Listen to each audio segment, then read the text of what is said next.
Tyndall Air Force Base is taking on a new coastal restoration project. It's an important part of Tyndall's total rebuild following Hurricane Michael in 2018. As News 13's Maggie McGuigan tells us, it's an artificial reef that could help rebuild oyster beds, reduce wave action, and help prevent flooding, erosion, and storm damage.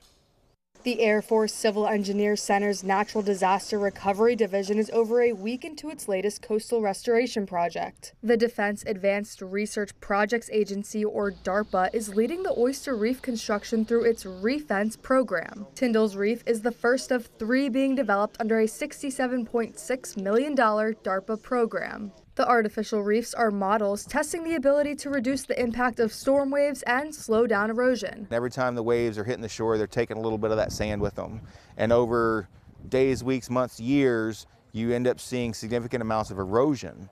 By installing these oyster reefs and these salt marsh enhancements behind the oyster reef, you're then breaking up that wave energy, making it less devastating to the shoreline. The model will be monitored for 5 years. Officials believe the reefs could potentially protect our shores against hurricanes. As it continues to build back from Hurricane Michael, Tyndall is taking advantage of these nature-based solutions as a part of its Installation of the Future initiative. The idea is that what we have built, that's a hard structure like a concrete seawall or something like that, isn't actually working fully. So as storms come in and they get more intense, or as sea level rises, they're not growing with that. But something like a reef will grow through time. Something like a marsh will grow through time. And so you don't have to perpetually rebuild the structure. But this project may do more than protect our shoreline. In addition to the structures which will attenuate wave energy, we're hoping these will become self-sustaining and really provide a healthy ecosystem. So the other idea is when you calm the water behind here, you'll allow the marsh to grow back, and you'll allow other habitats for mussels and fish and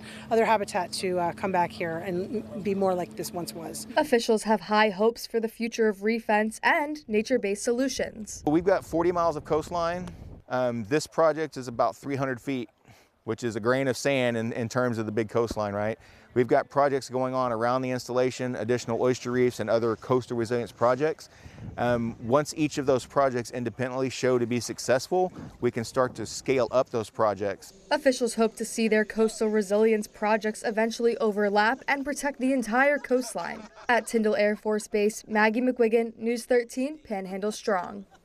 Officials say this is the start of a decades-long effort to protect Tyndall's 40 miles of shoreline from the effects of climate change and sea level rise.